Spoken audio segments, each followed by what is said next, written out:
Cette crise sanitaire, la mise sous cloche de toutes les activités pendant plus de 2 mois ont eu des conséquences dramatiques sur le tissu économique.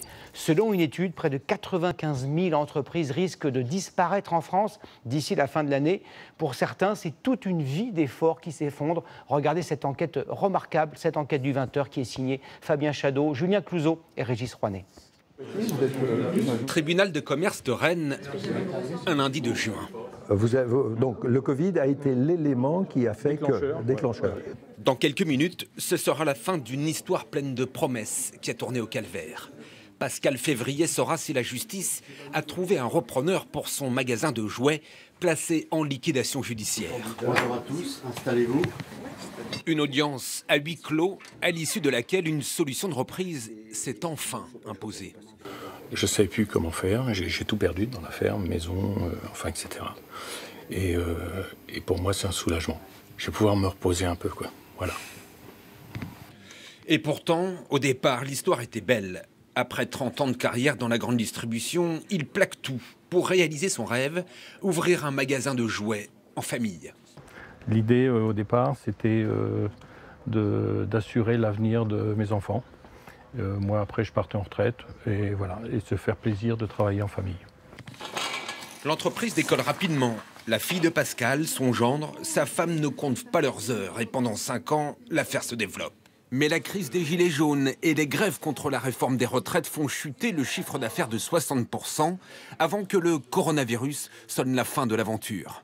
Je suis dégoûtée en fait de voir que mon papa il a travaillé aussi dur pendant si longtemps pour ça quoi. Pour partir en retraite et ne rien avoir. Ouais. Quoi.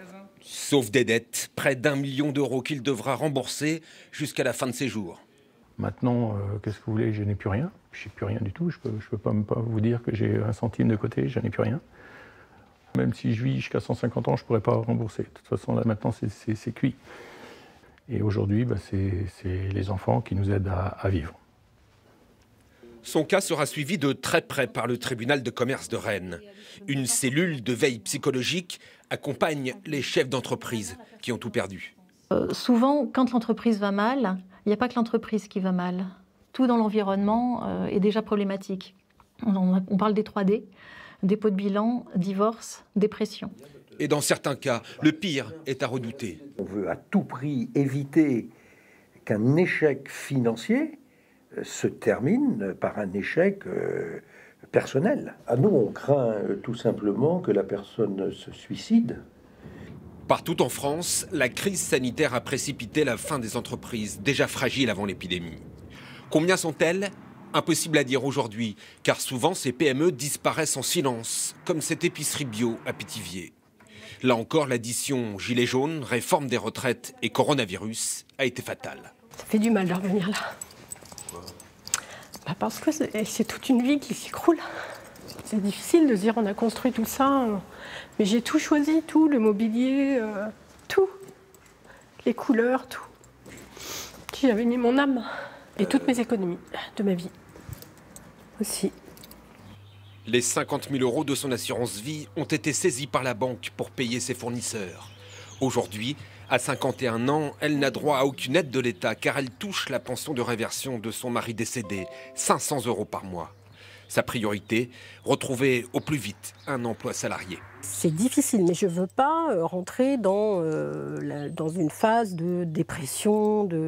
Non, je suis une battante, je vais m'en sortir. Et s'il faut faire un boulot alimentaire, strictement alimentaire, pendant quelques mois, je le ferai. Pour l'instant, le nombre de faillites en France reste faible. Mais quand les entreprises vont devoir commencer à rembourser leurs prêts garantis par l'État et que la prise en charge du chômage partiel va diminuer, les dépôts de bilan risquent d'exploser. L'OFCE en prévoit 100 000 en 2020, 2 fois plus que l'année dernière.